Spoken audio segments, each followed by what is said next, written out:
നമസ്കാരം സുഹൃത്തുക്കളെ, ഞാനുണ്ട്, മിഥുനുണ്ട്. നവംബർ 4-ാം തീയതിയും 5-ാം തീയതി ഇലക്ഷന്റെ ദിവസവും നമ്മളിവിടെ ഉണ്ടായിരുന്നു. ഇന്ന് ജാനുവരി 20 ഇനോഗ്രേഷൻ.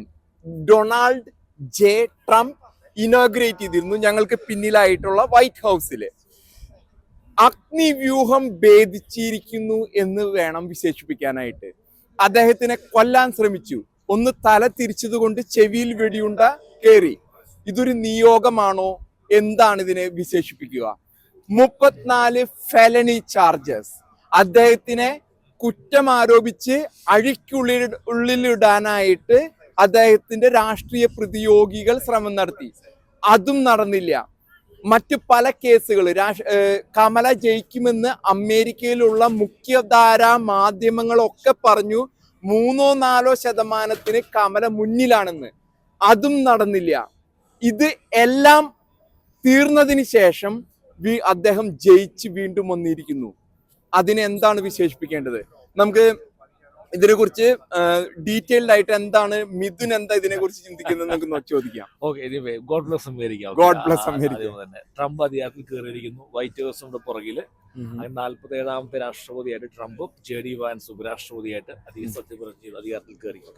അമേരിക്കയുടെ ലൈഫ് ചരിത്രത്തിലെ ഏറ്റവും വലിയൊരു അവിസ്മരണീയ മുഹൂർത്തമാണ്. കാരണം ഇതിന് മുമ്പ് 46 രാഷ്ട്രപതിമാർ വന്നാൽ പോലും ഇതിന്റെ പുറം ഒരു ജനങ്ങളുടെ ഒരു എക്സൈറ്റ്മെന്റ് അതിഗംഭീരമാണ്. കാരണം നമ്മൾ നോക്കുമ്പോൾ കാണാം, അമേരിക്കൻ പല കോണിൽ നിന്നും പിന്നെ ലോകത്ത് നിന്ന് പല കോണിൽ നിന്നും അമേരിക്കൻ സിറ്റിസൺസും സ്വദേശികളും പരദേശികളും ഒക്കെ വന്നിരിക്കുകയാണ്. അവർക്കെല്ലാം ഒരേ ഒരു മൂഡാണ്.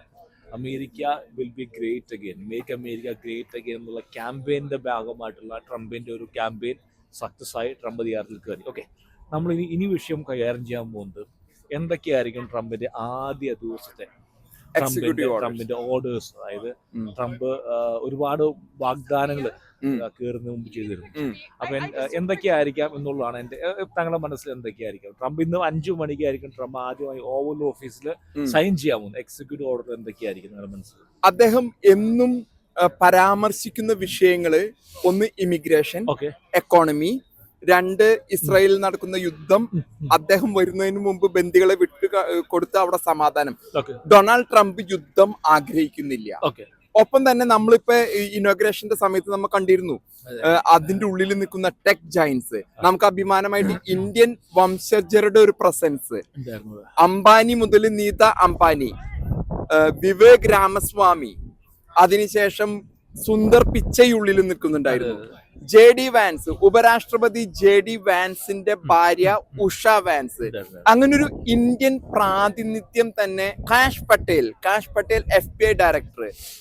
അങ്ങനൊരു ഇന്ത്യൻ പ്രാതിനിധ്യം. പിന്നെ ശ്രീനിവാസൻ AI ചുമതലയുള്ള ആള്. ഇന്ത്യൻ പ്രാതിനിധ്യമുള്ള ഒരു ഭരണ. ഇവിടെ നമ്മൾ മറ്റൊരു ഇതില് കറുത്ത വർഗക്കാര് ഒരു 15% അമേരിക്കയിലുണ്ട്. ആ ഒരു പ്രാതിനിധ്യം ഇല്ല എന്നുള്ളതാണ് ഈ ഒരു ട്രംപിന്റെ മന്ത്രിസഭ. ഈ അംബാനി വന്നതിനെ കുറിച്ച് മിഥുൻ എന്താണ് താങ്കളുടെ?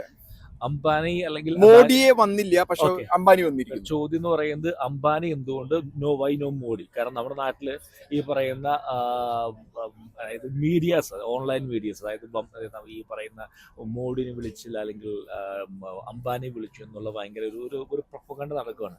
കാര്യം വ്യക്തമാക്കി പറയാം. അതായത് അംബാനി ഇസ് എ ബിസിനസ്മാൻ.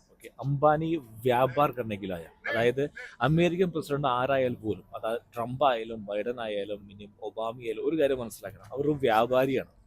അവർ ബിസിനസ്സുകാരാണ്. അവര് അമേരിക്കയുടെ മേക്ക് ഗ്രേറ്റ് അഗൈൻ അവരെന്തും ചെയ്യും. അവരാരെയും വിളിക്കും. അദാനിയെ വിളിക്കും, അംബാനിയെ വിളിക്കും, അല്ലെങ്കിൽ ലോകത്തുള്ള ആരാണ് ബിസിനസ് ചെയ്യുന്നത് അവരെല്ലാവരും വിളിക്കും. അംബാനി വന്നിരിക്കുന്ന ഒരു ക്ഷണത്തിന്റെ ഭാഗമായിട്ടാണ്. കാരണം അവരൊരു $1 മില്യൺ കൊടുത്താൽ ആ ഒരു ക്യാമ്പയിനിങ്ങിലേക്ക് ഡിന്നർ പാർട്ടിയിലേക്ക് വരാൻ സാധിക്കും. അതൊരു പൊളിറ്റിക്കലായിട്ട് നമ്മൾ കാണേണ്ട ആവശ്യമില്ല. കാരണം അംബാനിക്ക് അതിന് പുറകിൽ ബിസിനസ് പരമായിട്ടുള്ള ഒരുപാട് ആവശ്യങ്ങളുണ്ട്.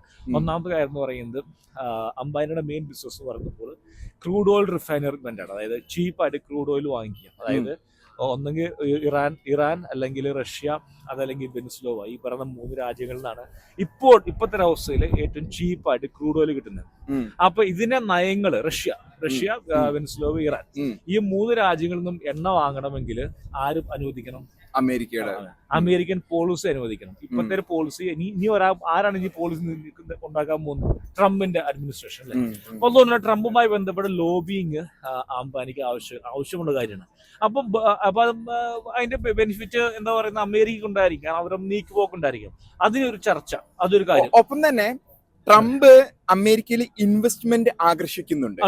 ഒരു പക്ഷേ ഇപ്പൊ നമ്മൾ നേരത്തെ കണ്ടതുപോലെ ഹുസൈൻ എന്ന വ്യക്തി Damac, UAE, United Arab Emirates, Dubai, അബുദാബിയിലൊക്കെ ഉള്ളവർക്ക് അറിയാം. ഡമാക് എന്ന ഇതില് അദ്ദേഹം വന്നിട്ട് $20 ബില്യൺ ട്രംപിന് വേണ്ടി ഇവിടെ അമേരിക്കയിൽ ഇൻവെസ്റ്റ് ചെയ്തിരിക്കുന്നത്. രണ്ടാമത്തെ ഒരു കാര്യം എന്ന് പറയുന്നത് ക്രിപ്റ്റോ കറൻസി. ട്രംപ് നമുക്കെല്ലാവരും ക്രിപ്റ്റോ ഫാനാണ്, സംസാരിച്ച സുഹൃത്ത് പോലും. അപ്പോൾ ഇന്ത്യയിൽ ക്രിപ്റ്റോ കറൻസി ഇറക്കാൻ ട്രംപിനും അദാനിക്കും പ്ലാൻ ഉണ്ട്. അതായത് ക്രിപ്റ്റോ ആണ് next future of currency, digital currency. ഈ പറഞ്ഞ പ്ലാസ്റ്റിക് കറൻസിയുടെ കാലം കഴിയാൻ പോവാണ്. അപ്പൊ ഇന്ത്യയിൽ ഒരു ക്രിപ്റ്റോ കറൻസി കൊണ്ടുവരാൻ ജിയോ പ്ലാൻ ചെയ്യുന്നുണ്ട്. അപ്പൊ അതിന്റെ ഭാഗമായിട്ടാണ് ഒരു ക്യാമ്പയിനിങ്ങിന്റെ ഭാഗമായിട്ട്, ഒരു ലോബിങ്ങിന്റെ ഭാഗമായിട്ടാണ് അംബാനി വന്നിരിക്കുന്നത്. പിന്നെ മോഡി എന്നൊരു ക്ഷണിച്ചില്ല എന്ന് പറഞ്ഞാല് മോഡി അങ്ങനെ പോകുന്ന ഒരു വ്യക്തിയല്ല. ഇന്ത്യ US ബന്ധം എന്ന് പറഞ്ഞാൽ വളരെ ദൃഢമായ ബന്ധമാണ്. ചൈനയെ വിളിക്കാനുള്ള കാരണം എന്ന് പറയുന്നത് ചൈന അമേരിക്ക ബന്ധം അത്ര ഒരു സുഖകരമായ ബന്ധമല്ല. മോഡി വരേണ്ട ആവശ്യകത ഇല്ല, കാരണം മോഡിയുടെ അതേപോലത്തെ ഒരു ലെവലിലേക്ക് ഫ്രഞ്ച് വിളിച്ചിട്ടില്ല, ബ്രിട്ടൻ വിളിച്ചിട്ടില്ല. മോഡിയെ താഴ്ത്ത് കിട്ടുമൊന്നുമല്ല.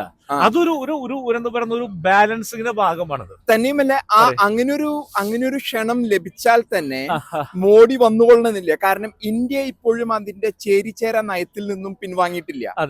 Non alignment movement.